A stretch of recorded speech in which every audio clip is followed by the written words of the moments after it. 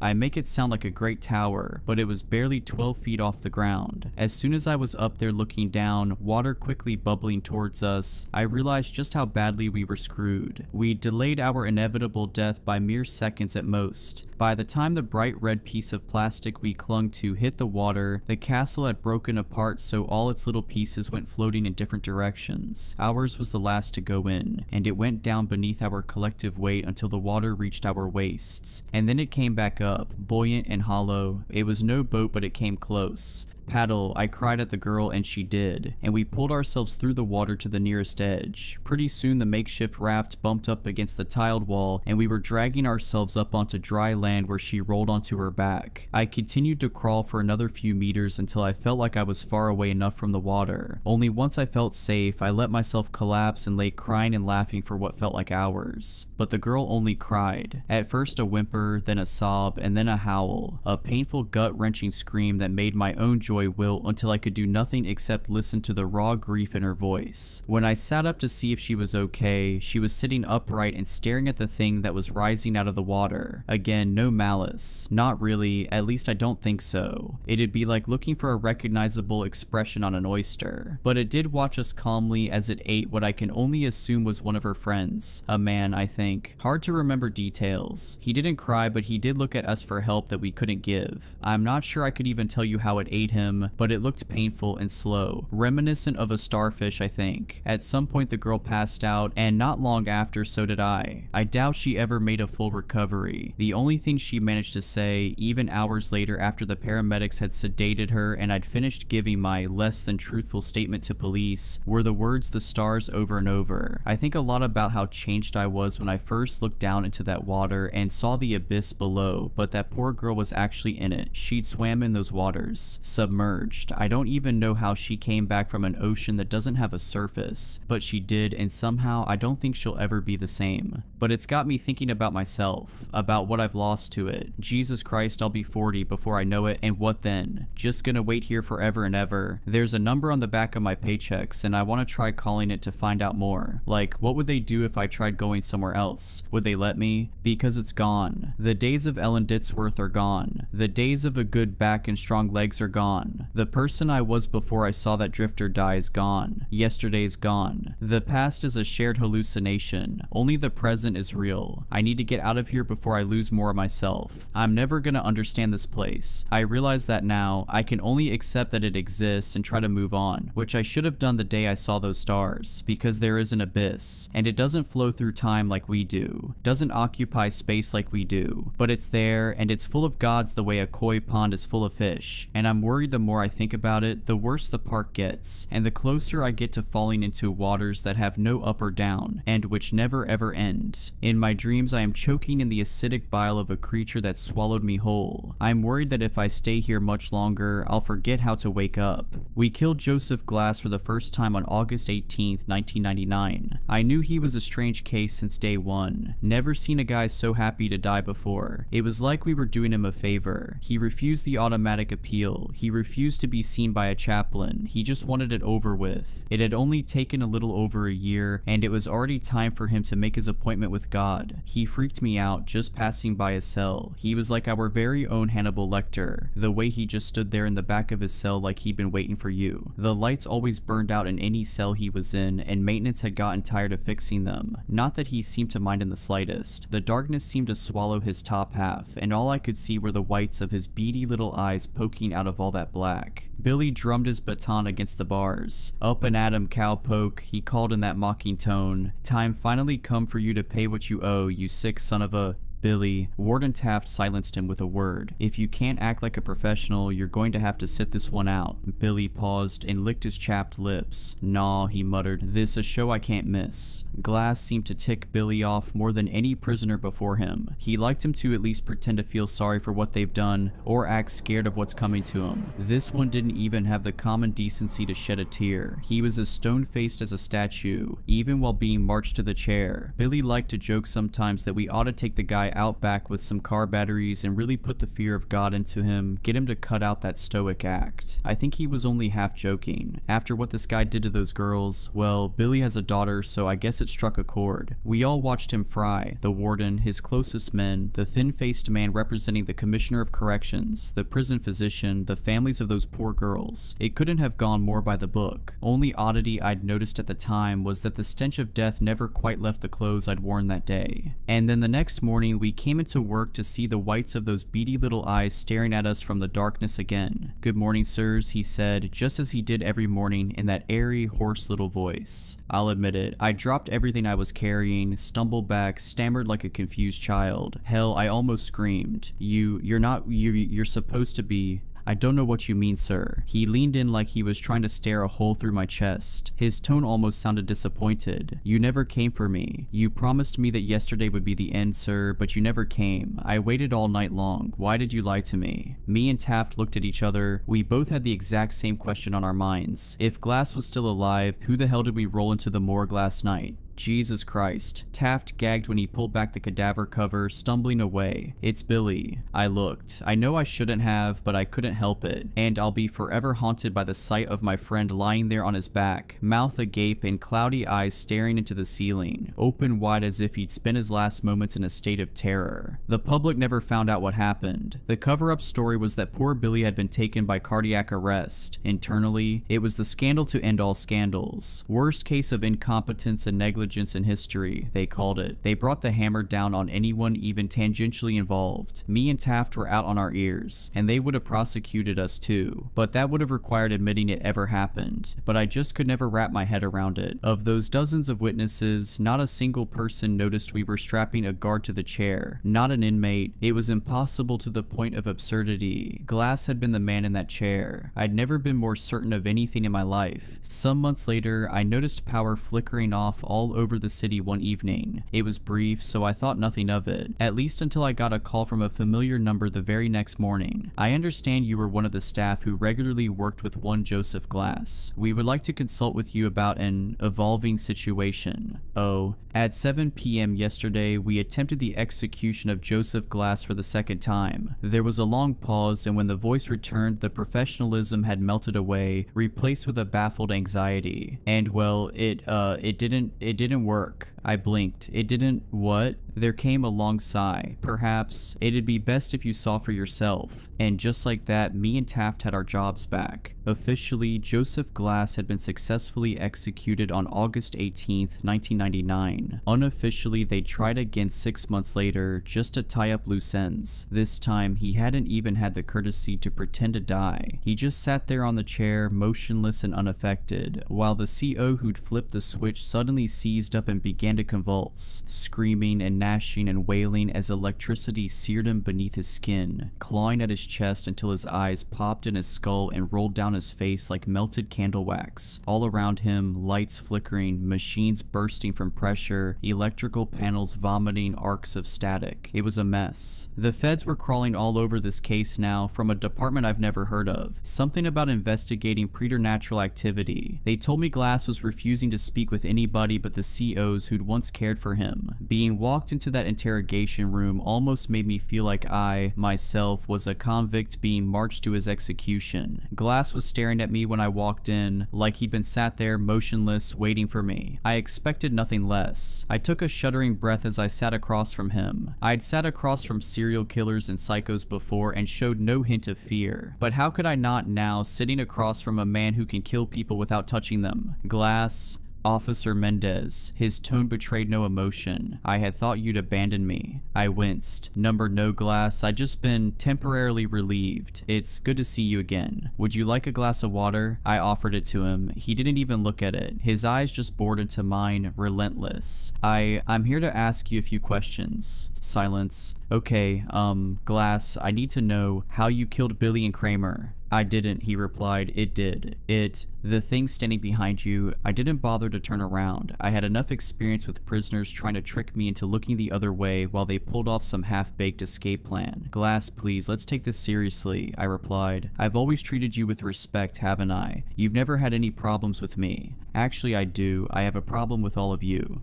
Oh, you here all believe that death is a punishment. There was the first hint of emotion I'd ever heard in his voice. It's not, it's freedom, the only freedom. You promised me that gift. You promised me you'd let me die. You've given it to so many other prisoners while leaving me behind. With all of your machines and your science and your knowledge, surely you can find a way, if anyone. My throat felt suddenly dry. I had to take a sip of the water myself and hoped it would quell my burning nerves. We're trying our best, Glass, but you have to work with us. It may help if you told us what exactly is preventing us from executing you. He moved for the first time, leaning in so slow as to be almost imperceptible. It won't let me die. And that's when I felt a hand settle on my shoulder from behind. Everything stopped. My lungs stopped inflating. I swear, my heart stopped beating and my blood froze in place in my veins. And it all felt so cold. I could see the hand in the corner of my eyes, long and veiny and black. I could feel the breath on the back of my neck. I'd once mocked the way deers froze in headlights. Now I understood. I couldn't move. I couldn't blink. I couldn't think. I couldn't even take a single breath. Even as my lungs began to cry out for air and my vision blurred and my thoughts melded together. All I could see was Joseph's eyes staring into mine, those infinite fathoms of darkness, that Stygian sea that swirled and stormed and thundered in the blackness of his iris, and the eyes of things waiting a million leagues below the waters. And I would have suffocated there, too terrified to even breathe, if those agents in black had not called off the interrogation then and come storming into the room. Later, they showed me the tapes from the security camera. There'd been nothing behind me, nothing placing its thin hand upon my shoulder, nothing at all.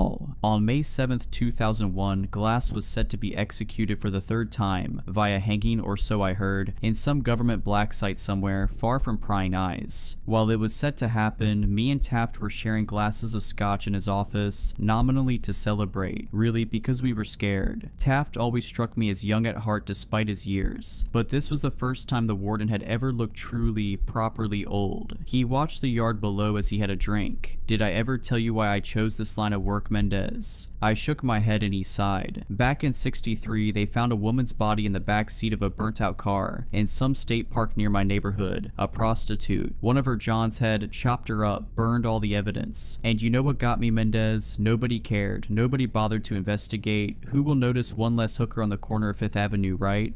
It didn't sit right with me. The way I see it, Mendez, every life matters. Even the ones we try and cast aside. Everybody's got people who love them and childhood memories and all that. Everybody deserves justice, no matter who they were. He set down his glass and looked me in the eyes. So I joined the force, got the case reopened, found the guy, and I watched him fry, and I like to imagine she was there watching too as he burned. There was a tense moment, and then a chuckle. Of course, after that bullet to the hip in '71, I couldn't walk the beat anymore, but I've been just as happy here. Watching justice be served, it makes me feel like there's some kind of karmic order to the world. Good deeds and bad deeds get repaid in kind. It was clear there was something lurking beneath his words, some unspoken thesis. Eventually, with old, wrinkled, tired eyes, he said it. I've thought about it, and if Glass doesn't die tonight, I'm finally going to retire, Mendez, he confessed. After what he did to those girls, what kind of order can there be in a world where a monster like that is just beyond justice?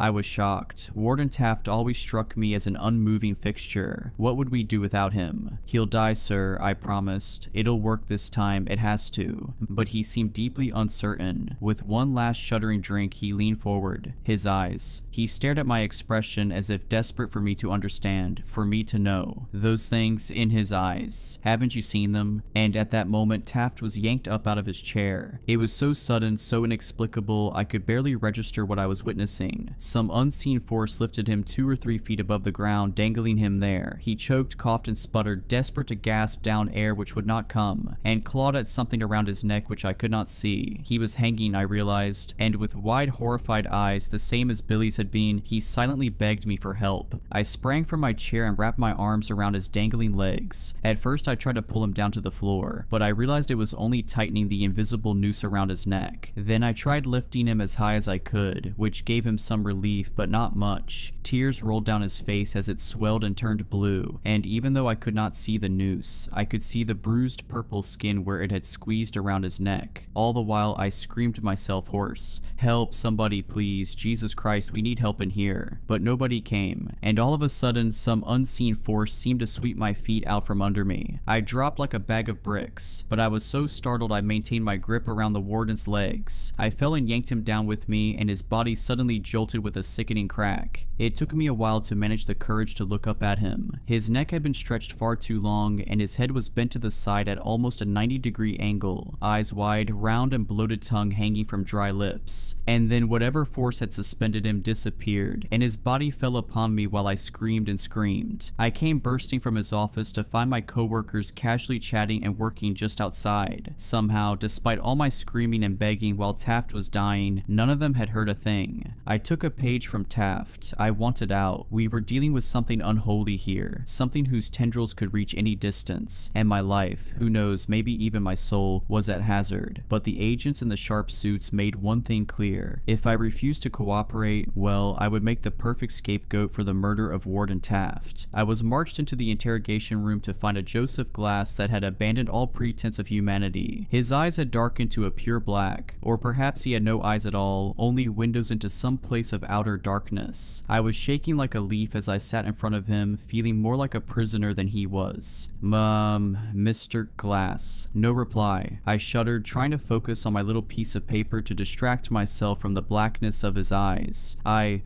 have some questions I'm supposed to ask you. Is that okay? Silence. I take a deep breath. How old are you, Glass? I thought it was just one of those basic questions. Conversation starters, really. I couldn't have prepared myself for his answer. I am old, child. His voice was nothing like I remembered. It was deep and low and rumbling, like there were multiple people speaking in unison, and all were equally ancient. Older than you could possibly know. Older than this nation, and older even than the empire that once bore it. I had to fight the basic animal instinct to flee. Focus on the questions, I thought. Why did you do what you did to those girls? Just so I could feel something again, he whispered. Anything. Did you not feel the slightest bit of guilt, remorse? You ask that of me. Me, who has watched empires rise and fall. He almost sounded amused. Does time feel remorse? For time has killed far more than I. But mankind is like the Hydra. All I've killed will be replaced by essentially identical stock and in greater numbers. And then they will die and be replaced. And so the cycle will continue forever. Did you expect me to pity them for being given the death I, myself, covet? Only the dead are given leave of the cycle. It is a blessing. And suddenly he stood from his chair as if he'd never been restrained at all. A blessing you promised me, Officer Mendez. I stared up at him in disbelief. What? How did you? But I couldn't even stammer a sentence out before he was upon me, crawling over the table with the eerie grace of a spider. These were no longer the imperceptible hints of emotions I'd come to expect. It was like a switch had been flipped. Tears streamed down his cheeks, snarling with genuine rage, hurt, betrayal. And beneath those black seas in his eyes, all the things that haunted the fathoms below were rising to the surface. You owe me a death. Make good on your word. Pay your debt. I cried out and recoiled from his every touch with disgust, but he was stronger than he looked. I couldn't worm my way out of his impossible grip. I won't. Get off of me, you sick bastard. Do it. Pay me what you owe. It was like 1,000 different voices screaming in my ear. Straining and weeping, I locked my hands around his neck and pressed my thumbs against his throat, trying to strangle him, but instead I could just feel that grip upon my own neck, squeezing the life out of myself as my lungs burned for air. Yet I kept pressing harder and harder, as if hoping I might somehow break through whatever unholy force was protecting him. And then those terrible hands grasped my shoulders again, and I was paralyzed by a terror that could be called nothing but ancient and primal. Like the thing standing behind me was the same force that had kept my ancestors huddled terrified in their caves 100,000 years ago, and every one of those voices was crying out to me through my very blood, and it pulled me from my chair, threw me as though I were weightless, and the next thing I knew, I was waking up in the infirmary. Once more, none of this was captured on the security camera. In the footage, I just enter the room and have a seat with strange, almost robotic movements, and then the both of us just sit there staring at each other without speaking, without moving, without blinking, for an hour. After this, Joseph Glass entered a catatonic state, and from then on refused to converse with even me. Now that my usefulness had ended, the agents discarded me like yesterday's trash. Don't even seem to care if I tell anybody. Who would believe me? I thought I'd gotten lucky, that my nightmare was over. I couldn't have been more wrong. Go sorting through any public records, and you won't find a single mention of the name Joseph Glass. They've squirreled him away in that off-the-books black site and scrubbed away every other trace of him. I'd say he'd been unpersoned, if indeed he could ever be called a person at all, but they're still trying every execution method in the book. I don't know quite why. Maybe it's for research. I'm sure the US military would love to find the secret to making its men as unkillable as Glass. And besides, they're not the ones who have to deal with the consequences. On June 3rd, 2005, they tried a firing squad. I know this because me and my wife were out on our second honeymoon, slow dancing by the lake at night to our favorite song, when I felt a wetness against my chest. I looked down to see her eyes as gray and dull as foggy glass, and her chest shredded to Swiss cheese by rounds that made no sound. On December 23rd, 2012, they tried lethal injection. That was the day they found my son's car wrapped around a tree, and baffled coroners discovered that he was dead before the accident even occurred, his bloodstream polluted with pavulon and potassium chloride. It's been years since I've isolated myself from everyone I knew, hermiting away in this cabin out in the middle of nowhere, and yet the stench of death still follows me. Just a couple years ago, I found a news report mentioning my nephew. Apparently, he'd been found completely exsanguinated, his veins emptied utterly despite no signs of a struggle. God knows what kind of arcane methods of execution they're trying by now. He's not gonna let me walk away from this, not while I still owe him a debt, but I've been doing some research too. Research into those untold legions of things I witnessed staring up from that blackened sea in Glass's eyes. I've learned things men were not meant to know, practiced rites, assembled tools, ingredients, and I think I know where they're keeping him. Even though they blindfolded me, I counted the second between every turn on our way to the black site, and I've since spent weeks watching the place, cataloging every entry point. Maybe I'm slipping into madness, or maybe I've truly found the way to put an end to the horror, to finally give this monster the justice that Taft would have wanted for him. Joseph Glass had been right about one single thing. I have to pay what I owe, even if it kills me. Justin and I had been together for 10 years, married for 6. I'd been with him for my whole adult life. We'd been dating since I was 17 and he was 18. I always thought he was my soulmate, the man I wanted to grow old with. Turns out I was wrong. I was devastated when I found out. Yes, Justin had been staying out later than usual, and his explanations were usually flimsy at best. I'm not stupid. I had my suspicions, but I think I just really didn't want to come to terms with the fact that my husband was seeing another woman. Honestly, I might have gone years without discovering the truth, but Justin got sloppy. Welcome home, honey. Fun night out with the guys after work again?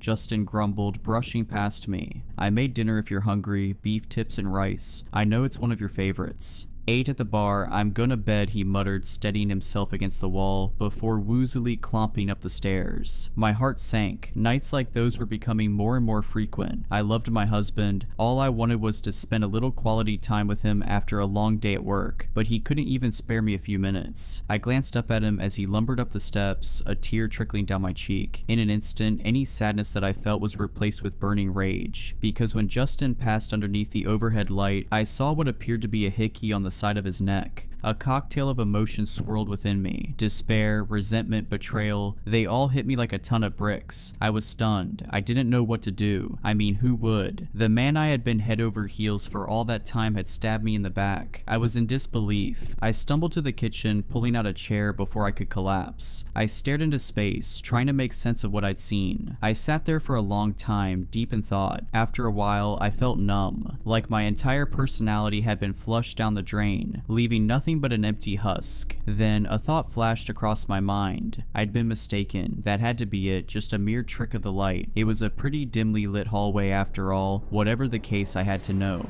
I tiptoed upstairs, abandoning my dinner. I crept up to our room as quiet as a church mouse before lightly pushing open the bedroom door. Justin was fast asleep. I didn't waste any time. I rushed across the room, careful to avoid any squeaky floorboards, and I inspected Justin's neck. His snores grew louder as I approached. He always was a heavy sleeper. I cursed when I got a closer look. Justin was sleeping on his side, and I was not going to try to roll him over. I glanced around, searching for anything that might provide concrete evidence. My eyes fell to the bedside table. Bingo. I snatched Justin's phone from his charger. I held my breath as I pressed his meaty thumb onto the screen to unlock it. I grinned, feeling a rush of exhilaration as I achieved my goal. What, huh? I froze. Justin groggily opened his eyes a sliver as my hand hovered over him. My blood turned to ice, and I prayed with all my might that my husband would just go back to sleep. To my immense shock, my prayers were answered. Justin mumbled incoherently under his breath before grabbing a fistful of covers and nodding off. I'd escaped by the skin of my teeth. I had to be more careful. The first thing I did was check Justin's texts. I immediately saw a woman's name I didn't recognize. My heart shattered when I read the messages. Hey baby, last night was incredible. See you again after work today. You're right, I wish you never had to leave. What about that wife of yours though? Won't she get suspicious? Her, not a chance. Even if she does find out, she won't leave. I could murder a baby in front of her and she'd still think I was a saint. A deep-seated rage bubbled within me. Did Justin really think that little of me? He clearly saw me as nothing more than a spineless, codependent pushover. Well, I'd show him. I screenshotted the evidence, scrolling through dozens of nude photos that I hadn't taken, and sent everything to my number. I deleted any proof of my snooping, then replaced Justin's phone on the charger. I stormed out of the room, grabbing my keys as I went. I made it halfway across the living room when the realization hit me. I had nowhere to go. All my family lived 7 hours away, it was too late to book a decent hotel, and I really didn't want to drag any of my friends into my drama. Not yet, at least. That left me with one option. I had to sleep on the couch. I plopped down onto the sofa and sighed. I didn't want to have to confront it, but I knew what I had to do. In the morning, I was going to find a lawyer and start the divorce process. The thought alone was enough to break me. No matter how hard I tried, I couldn't hold back my tears any longer. I cried like a baby, silently sobbing into a scratchy pillow for what must have been hours. My eyes were puffy by the time I was done. I couldn't fathom falling asleep in a state like that, but I must have at some point, because the next thing I remember, sunlight was flooding through the blinds. Morning, babe. How'd you... The rest of the sentence caught in my throat. That was right. Justin and I were about to be over. I grabbed my phone from the coffee table, tears stinging at the corners of my vision. I opened up the text I'd sent myself as proof that the past 12 hours hadn't been some twisted nightmare. But the messages were gone. My eyes grew wide as I stared at the screen. That couldn't be right. They'd been there, clear as day the night before. Something wasn't adding up. I suddenly paused, bolting upright. Was that breakfast? The tantalizing aroma of eggs and bacon wafted around the corner from the kitchen. My brows furrowed. Justin never cooked. My breathing was shallow as I tentatively shuffled toward the kitchen. Curiosity gnawed at me like a piranha. I apprehensively peeked around the corner, unsure of what I would find. To my shock, there was my husband, humming a little tune while flipping pancakes. I rubbed my eyes. Was I seeing things? Surely I was delusional from lack of sleep. That had to have been it. Then Justin turned, his icy blue eyes locking onto mine. Morning, princess. I hope you're hungry. I saw you sleeping on the couch, and I thought you might not be feeling well, so I decided to make you a hot meal to help you get better. My heart skipped a beat. Was this really my husband? It looked like him, sounded like him too. Still, I was weary. Yeah, just feeling a little under the weather is all. Are you feeling okay? You're acting different.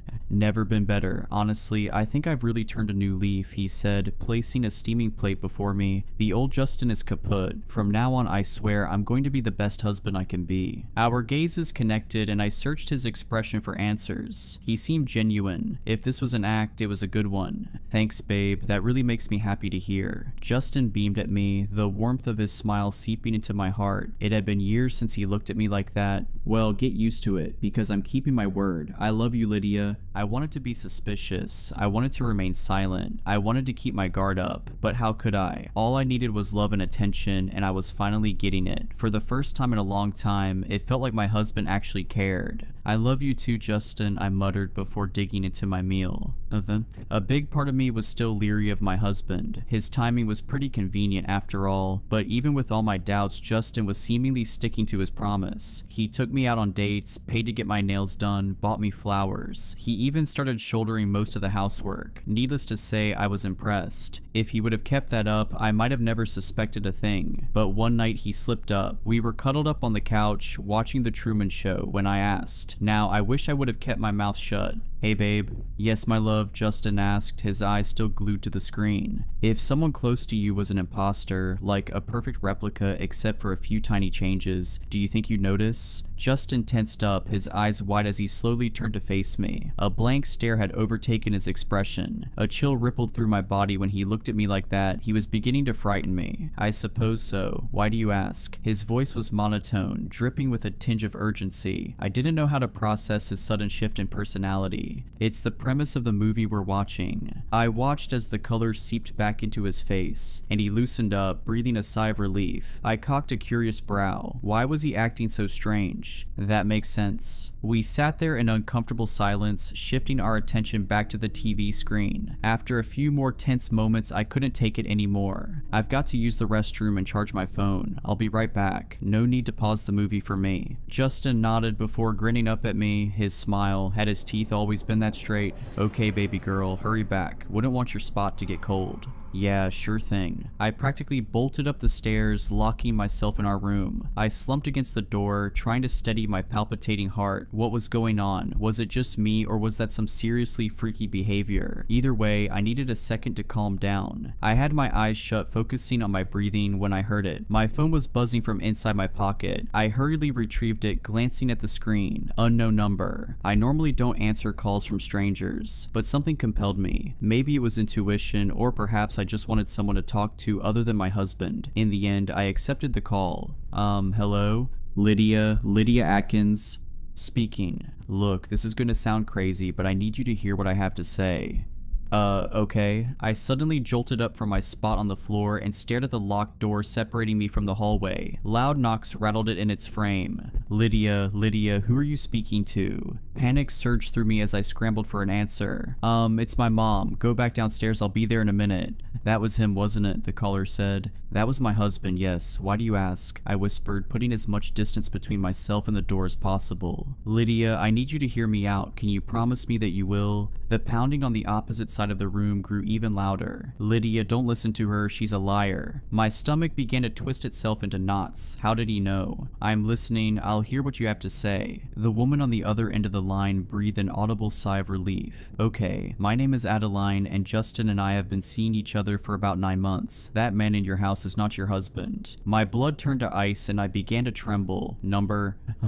That couldn't be true. In a shaky voice, I asked the question that will haunt me until I die. How do I know you're telling the truth? There was a long pause, the bangs outside my door reaching a nauseating crescendo. When Adeline answered, I knew without a shadow of a doubt that I was in serious danger. Lydia, for the past week, Justin has been living with me. Adeline, if that's not my husband, then who is it? I tried to be calm, to think rationally, but Adeline must have picked up on the fear in my tone. Look, I don't know, but try to get out of the house if you can. I'm going to send you my address, and I'll explain everything in person. I have to go, I'm sorry. The line went dead, all the while the hammering continued to escalate. "Lydia, unlock this stupid door. I swear if I have to break this thing down, I will." Those words sent a chill down my spine. Justin had only raised his voice at me a handful of times in the decade that I'd known him, and none of them were as threatening as that. I stood there momentarily stunned, but a hard kick from the other side of the door was all I needed to spur me to move. I snatched my keys from the bedside table and raced to the window overlooking the front lawn. I hurriedly unlocked it and began to pull. "Come on, you piece of crap. Open," I muttered, a massive surge of adrenaline aiding my efforts. With one final heave, the window gave way, and not a moment too soon. The door began to splinter and crack. A few more hearty blows and it was done for. I didn't have any time to waste. I punched out the screen, watching it tumble onto the shingles below. I took a deep breath before hoisting myself onto the roof. I had one leg out the window when it happened. Whoever or whatever was pretending to be my husband finally managed to get inside. My eyes grew wide as he charged toward me. "Lydia, don't do this, I can explain." I didn't want to hear what he had to say. Maybe that was stupid of me. Maybe I should have stayed and talked things out. But in that moment, Adeline's words kept surfacing to the forefront of my mind. Now, I can only pray that I made the right choice. I pulled myself the remainder of the way out and slid down the roof, desperate to escape my pursuer. I yelped as I felt fingernails graze my arm. My heart jackhammered in my chest as I fell onto the grass. I scrambled to my feet, somehow unscathed aside from a few minor scratches, and bolted to my car. I flung open the door, threw myself inside, and jammed the keys into the ignition. Before I peeled out of the driveway, I briefly glanced up. Justin's lookalike was standing in the window, glowering at me. A devastating sense of dread consumed me as our eyes locked. That's what terrified me the most. His eyes. They were burning with rage, but something about them felt wrong. In fact, his entire face looked off, like he was trying to express an intense emotion, but he didn't quite know how. That instantly destroyed any qualms I had about leaving. I slammed the car into reverse and floored it. I briefly looked back as I sped away, and my stomach twisted itself into knots when I did. The window was empty. I was a wreck the whole way to Adeline's. An overwhelming flood of confusion, resentment, and fear swirled within me as the realization sank in. Justin really had cheated on me, and on top of that, he was leaving me for his mistress. It was all too much to process. I flew down the empty streets, tears trickling down my face. How did this happen? Why me? Why couldn't I have normal marital problems like leaving the milk out or arguing over whose turn it was to do the dishes? I didn't ask for any of this. It wasn't fair. Fortunately, I didn't have much time to think about it.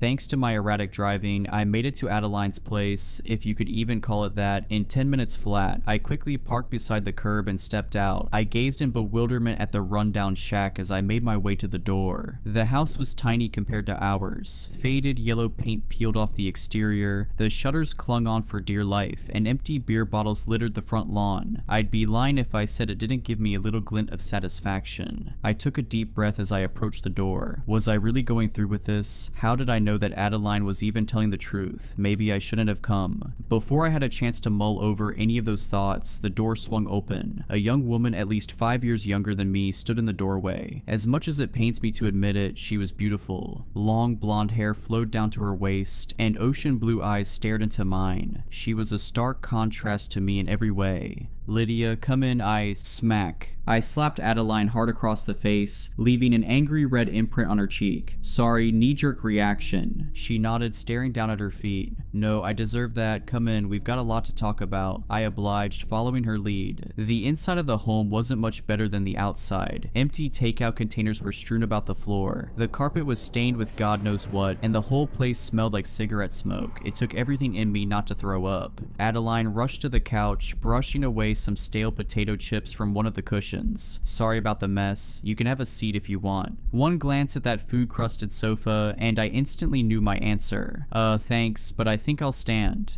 "If you say so," Adeline shrugged, claiming the spot for herself. "I guess I've got some explaining to do, huh?" "You sure do." Adeline again shifted her gaze to the floor before meeting my stare. "Look, I'm really sorry about Justin. I'm not gonna sit here and try to make up some terrible excuse. I'm a terrible person." I folded my arms across my chest. "You're not wrong. Is he here right now? You're at fault too, but Justin's the one I'm really pissed at."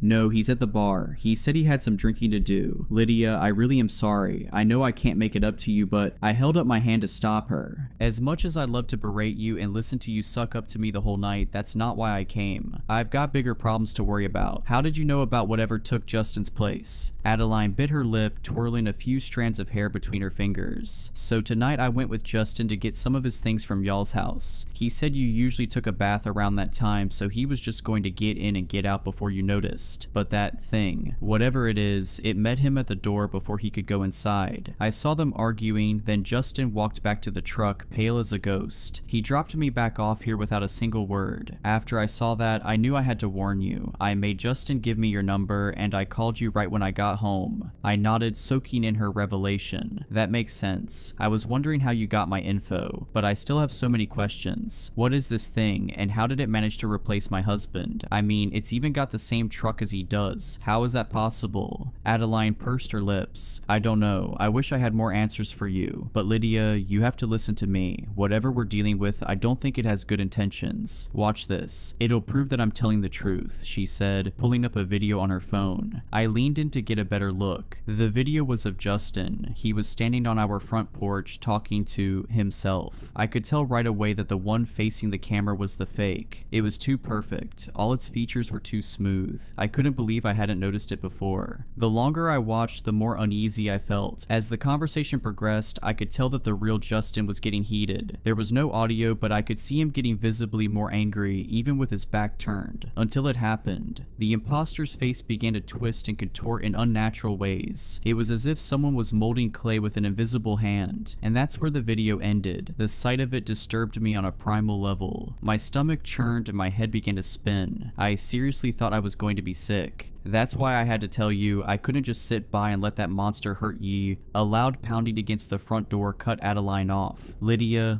are you in there? I just want to talk. Adeline and I shared a terrified glance. This couldn't be happening. How had he tracked me down? Follow me, I'll take you out the back. You parked on the street, right? Adeline whispered, leaping from the couch. Yeah, but how do I get around him? Won't he catch me if I make a break for it? Adeline met my gaze, a fiery determination gleaming in her eyes. I'll distract him, it's the least I can do. Good luck, she said, ushering me outside. The door clicked shut before I had a chance to thank her. I closed my eyes, took a deep breath, and without giving myself time to freak out, I raced to my car. I squeezed my keys with a vice grip as I ran, the world around me devolving into a blur of colors. I didn't even spare a glance at the front porch as I flew past. I was too focused on making it off that property alive. I was mere inches from the safety of my car. I was so close. But then I heard it. Lydia, why are you running? Come on, don't be like this. I fumbled with the keys and scrambled to hop into my car. Justin 2.0 sprinted toward me at an inhuman speed. Behind him, the door to the house was hanging wide open, and Adeline was nowhere to be found. I hurriedly turned my attention back to the steering wheel. I slammed on the gas, my tires squealing as I sped away. I glanced in the rearview mirror, and my heart nearly stopped. The false Justin was standing beneath a street lamp. I don't know if it was my nerves or maybe the poor lighting, but I could have sworn that when I looked back, he was smiling, and for a moment I was sure that I saw blood dribbling down his chin. I hyperventilated, tears flooding down my cheeks as I sped away. Once I was satisfied with the amount of distance I put between myself and Justin's doppelganger, I rolled into a gas station and parked at one of the pumps. I felt so lost, so confused. What the hell had just happened? Why did this thing want to track me down so badly? And Adeline, what had he done to her? I wasn't sure I wanted the answer to that question. I took a deep breath, trying to steady my palpitating heart. It's going to be okay, just calm down and come up with a game plan. It'll all be over soon, I muttered, staring reassuringly at myself in the rearview mirror. I didn't truly believe that, but I had to do something. I couldn't afford to keep crying my eyes out and waiting there like a sitting duck. I needed a plan, so I did the only thing I could think to do. I hopped out of my car and prepaid for gas. My head was on a swivel as I inserted the nozzle of the tank. The gas station was desolate, save for an older gentleman smoking a cigarette by the front door. My foot tapped against the concrete as the fuel gauge slowly ticked up. My heart pounded like a jackhammer the entire time, just waiting to see that familiar red truck pulling in beside me. But it never did. I breathed a sigh of relief, placing the fuel pump back into its compartment. I glanced back at the man by the door for a split second before jumping back into the driver's seat. He was talking on the phone now, now, and was he grinning at me? I didn't want to wait to figure out what he was planning. I zipped down the road and onto the interstate. I didn't know where I was going, but I knew that I needed to get far away from my husband's look-alike. Once I was on the open road and all the fear had begun to dissipate, it hit me. Everything. The cheating, the lies, the betrayal, all of it. It all crashed down on me like a tidal wave. What hurt the most was the false sense of security I was lulled into. I had let myself believe that Justin had changed, that he turned a new leaf with no provocation whatsoever. The thought that all that time, none of the love I'd been given was even real. It shattered my heart all over again. I'm not ashamed to admit that I cried. I sobbed uncontrollably as I continued down sparsely populated roads. I didn't want to be on the run from some unknown entity. I wanted to go back home and take a nice warm bath, but I knew I couldn't do that. I had been driving for a little over 3.5 hours before I started to get low on fuel again. I pulled off on the nearest exit. By that point, the adrenaline had worn off and I was starting to get tired. I soon found myself at a rundown Motel 6 in the middle of nowhere, Egypt. The red and blue sign flickered as I pulled into the parking lot, a great indicator of the quality of the room I'd be staying in. I took a deep breath and looked at myself in the mirror. "Come on, Lydia, you can do this," I murmured, stepping out of the car. My eyes darted from left to right as I made my way to check in. My BMW looked so out of place beside all the rusted clunkers sprinkled throughout the lot. I picked up my pace, my heart rate spiking. A bell chimed as I opened the door to retrieve my key. A young man with black, greasy hair sat behind the counter, reading a Playboy magazine. He didn't even look up as I approached. Hi, can I get a room?" The boy lazily glanced up at me before releasing a sigh. "Sure, $50. I pursed my lips as I fished around in my wallet. $50 a night for this dump, what a ripoff. I slapped the cash onto the counter, thanking my lucky stars that I wouldn't have to risk getting my bank information stolen from their card reader. The boy, whose name tag read Steven, handed me the key for room number 12 before pocketing the cash. "Thanks," I said, shooting him a glare as I snatched the keys. He gave me a slight nod before returning to his magazine. I nearly sprinted to room 12. I hurriedly jammed the key into the lock before shoving the door open. Right as I was closing it, something caught my eye. Headlights. I kept the door cracked just enough to see. Silly, right? Surely I was just being paranoid. There was no way that it was him. Justin's truck cruised into the parking lot. It was unmistakable. The faded red paint, the dent on the driver's side door, the crack running down the entirety of the windshield. It was all there. I quietly locked myself in the room, my head spinning. How was this happening? I was so far from home. How had he found me again? The realization hit me like a ton of bricks. How stupid could I possibly be? The answer was so simple.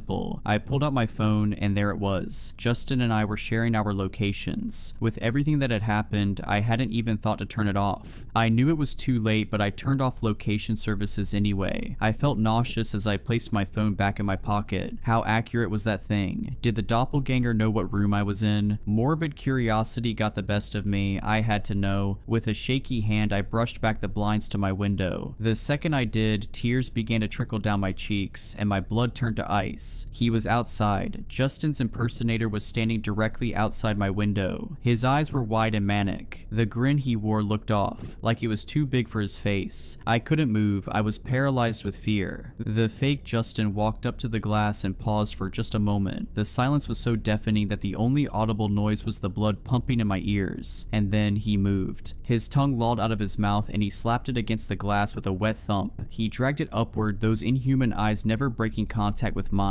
"I found you. It's time to stop running and let me in." His smile vanished as he gritted out those words. That was enough to snap me from my stupor. I let the blinds fall over the window and stumbled backward, nearly crashing into a table. That's where I am now, writing this at that table. I'm done for. It's only a matter of time before he breaks in. I phoned the front desk, but no one answered. I called the police too, but response times are slow this far out in the boonies. This will most likely be my final update. If the cops don't show up on time, I don't know what he'll do to me. My hands are trembling as I type this. He's trying to kick the door down, and I don't think it's gonna hold. To anyone reading this, please listen to me. If you notice a sudden change in a loved one's personality, don't brush it off, because it just might be this thing wearing their face.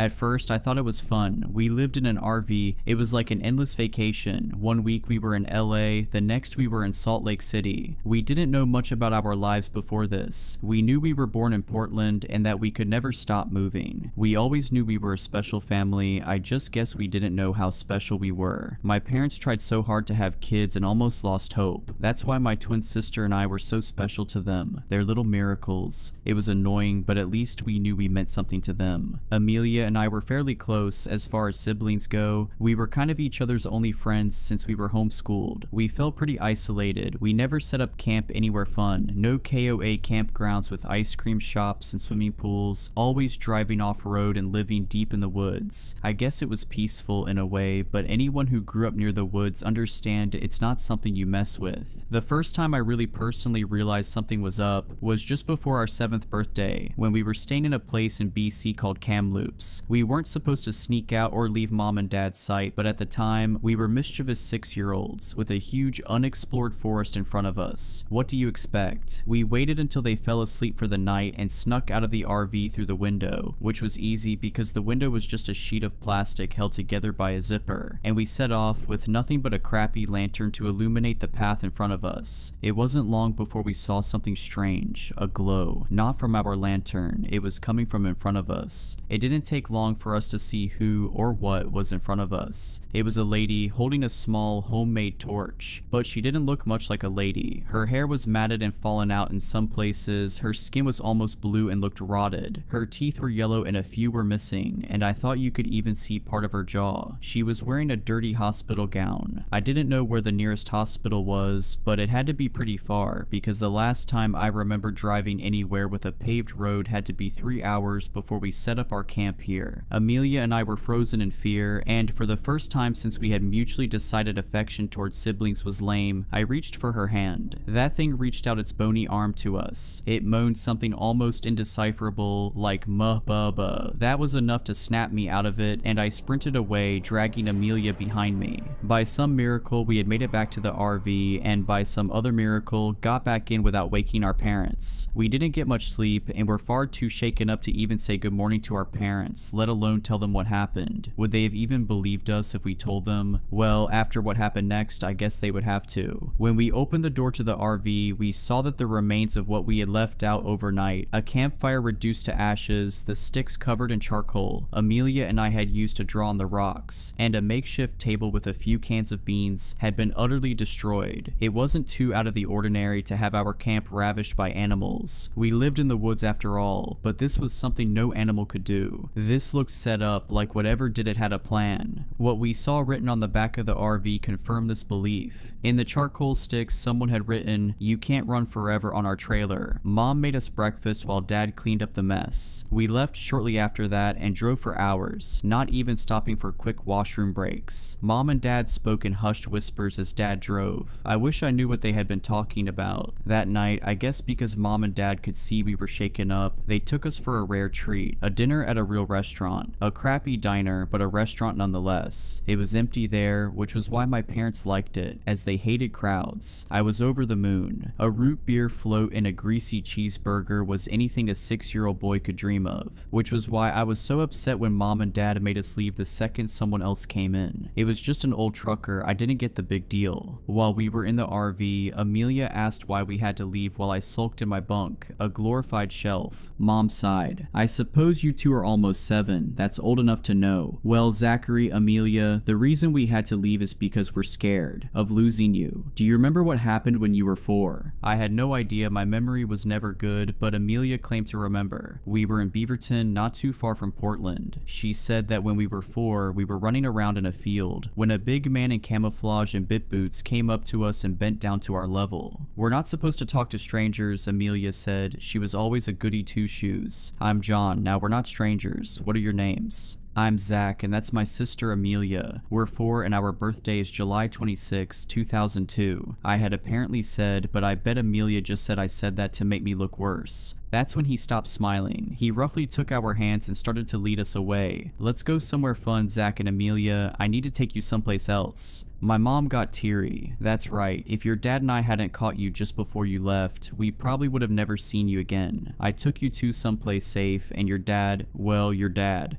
"I shot that guy, in the leg, hope he had fun crawling back to his house," he said coldly. Amelia and I shot each other glances. "Okay, Daddy, I'm going to go to sleep now," she said, climbing over me to get to her bunk. That night we stopped somewhere for the night. I forgot where, probably near the interior of BC or maybe Alberta. I looked out the little plastic window and I saw her. I saw that lady again. She was staring at me and Amelia in our bunk beds, reaching out for us with that same long, bony hand. I rolled over and tried to sleep, but couldn't, knowing she was there. Life continued on like that for a while. Anywhere we'd stop, she'd be there. Washington, there she was. Nevada, you bet yourself. Montana, better believe it. Amelia and I didn't really explore much anymore, partially because we were getting older and gradually showing less interest in that sort of thing, but partially because that experience in Kamloops traumatized us both. That didn't stop the lady from trying to get us. Sometimes we'd catch a glimpse of her on the highway as we drove by. Sometimes she'd appear right where the fire of our campsite stopped illuminating, so we could barely see her. On the rare occasion we went into public to get supplies or food, I could have sworn I caught a glimpse of her in the crowd. Whenever she was around, I always heard that cry of hers.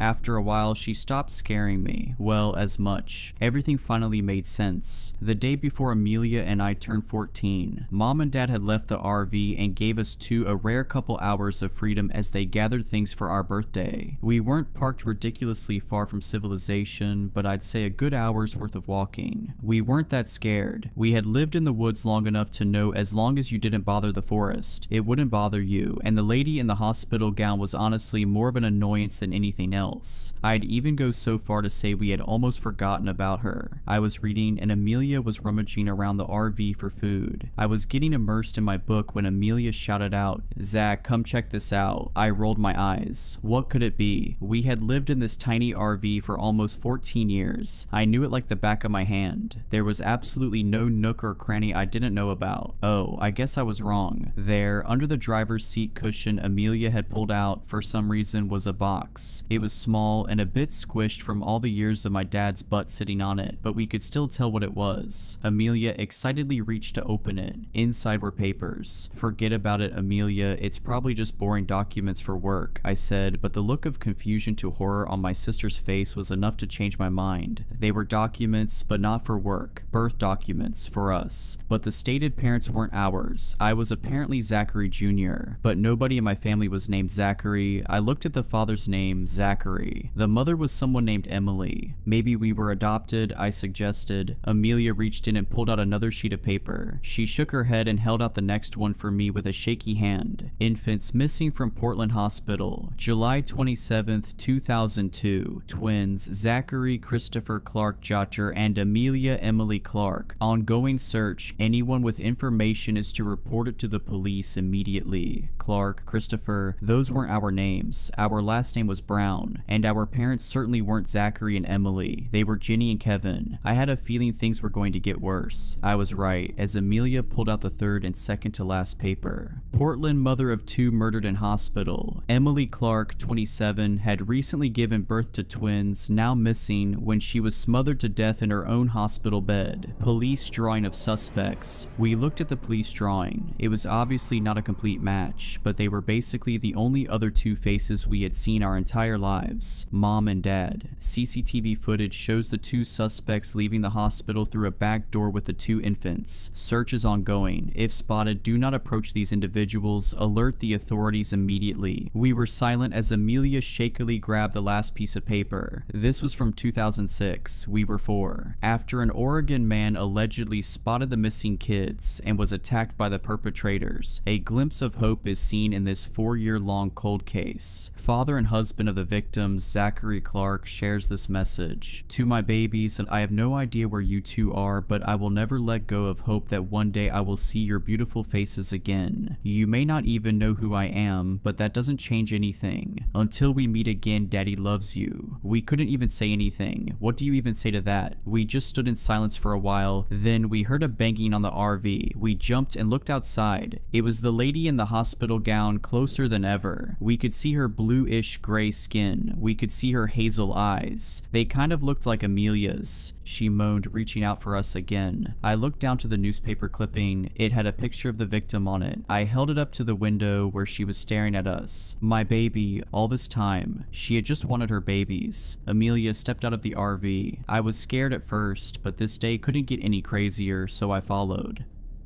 Mama, she asked, tears in her eyes. Bye, she said, reaching her bony hand out once again, but she didn't run. She let her touch her face as she gently rubbed her hand across her cheek. She did the same to me, but then pointed in the direction of the nearest town. Go, she said. Go? Why? Amelia asked. Dad, our mother croaked. Dad, Zachary Sr. Was he still alive after all this time? We have 2 hours until Mom and Dad. Amelia cut herself off. They get back. Let's go. Quick. Although we really didn't have any idea how to get to the town, we somehow knew. Like someone was guiding us. We busted into the sheriff's office, probably looking awful. First came the questioning, then the DNA testing, then they looked for our parents. Then they arrested my parents. Then the news stories and the interviews. Then we were flown out in a plane, my first plane ever, to Portland, to meet our dad. We were quite the story. They called my parents the wretches of the woods. They thought of them as evil witches who stole us and hid us deep in the woods. I guess they were right in a way. It was weird seeing them behind bars, serving life sentences, because after all, they raised us for nearly 14 years. But that's where they'll stay. No running, no hiding. There's nowhere to hide in a cell. He burst into tears when he saw us. We didn't. It was weird. He was my dad and all, but was he? I mean, I guess I met him when I was like a few hours old, but I just couldn't connect to him. It took a while, but we slowly got used to our new lives. In a house with a bed and our own rooms, not running from everything or living in the woods. It was peaceful, although most of the time I ended up sneaking into Amelia's room because after all this time I still couldn't be alone. One time I got a knock on our window. We both woke up and saw the lady in the hospital gown outside, but she looked happier, less rotten, like she was complete again. Mama, I asked, could she stay? And I could live with the family I craved. Like she read my mind, she shook her head. I have to go, my babies, she said, reaching her hand out to us through the window as she slowly disappeared into the night. We never saw her again after that, but we always knew she was watching us. But this time we wouldn't run. If you enjoyed these stories, please consider subscribing and liking this video. Let me know your thoughts of these stories in the comments below. I frequently talk to my viewers there. But anyways, I hope you were creeped out.